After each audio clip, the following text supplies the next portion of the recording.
Hello student, कैसे हैं आप लोग। उम्मीद करता हूं कि आप लोग अच्छे होंगे। आप लोग का एग्ज़ाम बहुत ही नज़दीक आ चुका है, लेकिन आप लोग से जो है लॉन्ग क्वेश्चन आंसर याद ही नहीं हो पाता है। तो बहुत सारे स्टूडेंट के कहने पर यह वीडियो मैं आपके लिए लाया हूं।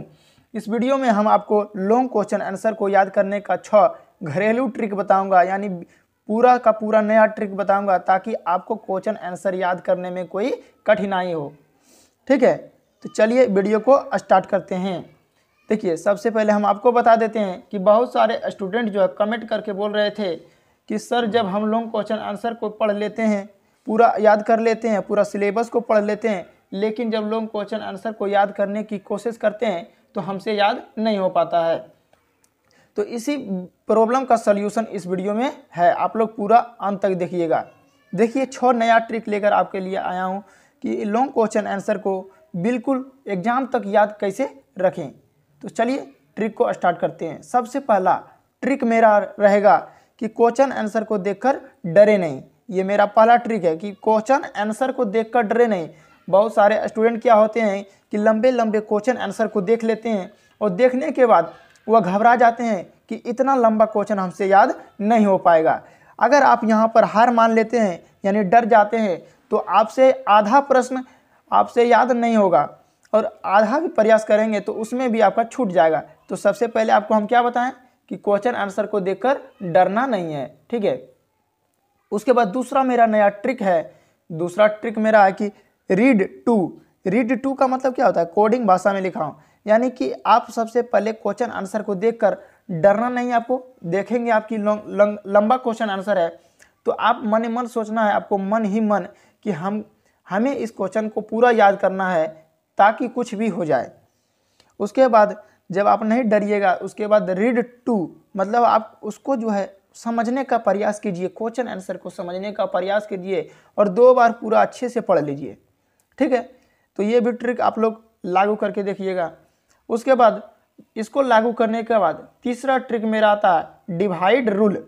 डिवाइड रूल मतलब क्या होता है, डिवाइड रूल मतलब कि आप देखिए, आप अगर 2 बार रीड कर लिए, लेकिन रीड करने से तो आपको याद होगा नहीं, सिर्फ माइंड में आएगा कि ये चीज़ें हमको याद करना है। उसके बाद आपको डिवाइड रूल में करना यही है कि क्वेश्चन आंसर जो है, लंबे क्वेश्चन आंसर जो इतना लंबा क्वेश्चन है मानकर चलिए, तो इसको जो है डिवाइड कर दीजिए, छोटे छोटे टुकड़ों में बांट दीजिए, 3 भागों में बांट दीजिए। तो 3-4 से भागों में बांटिएगा तो आपको याद करने में थोड़ा आसान होगा। ठीक है, डिवाइड रूल हो गया।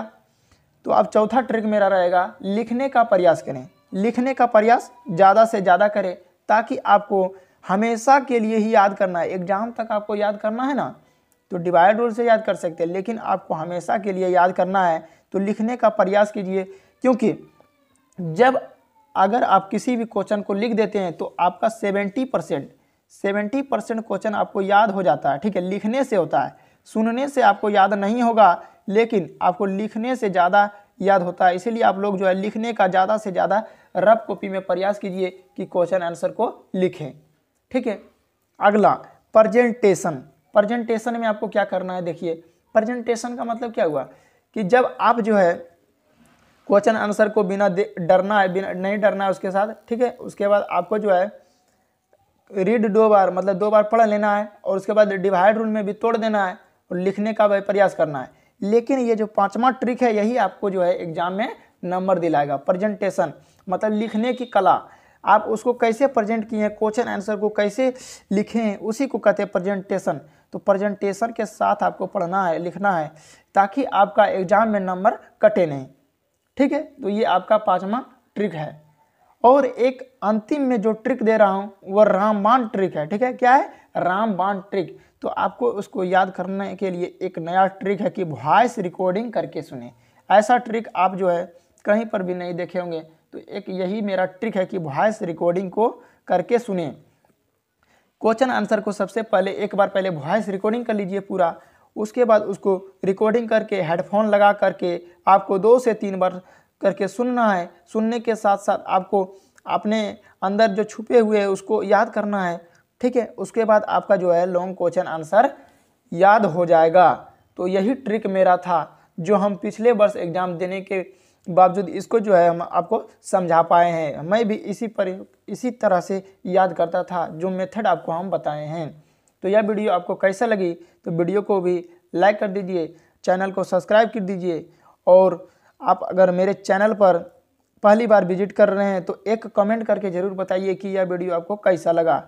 और अगले टॉपिक पर अगर वीडियो चाहते हैं तो कमेंट करके बताइए कि कौन सा टॉपिक पर आपके लिए मैं नया वीडियो लाएं, कमेंट करके ज़रूर बताइएगा। Thank you. जय हिंद, वंदे मातरम।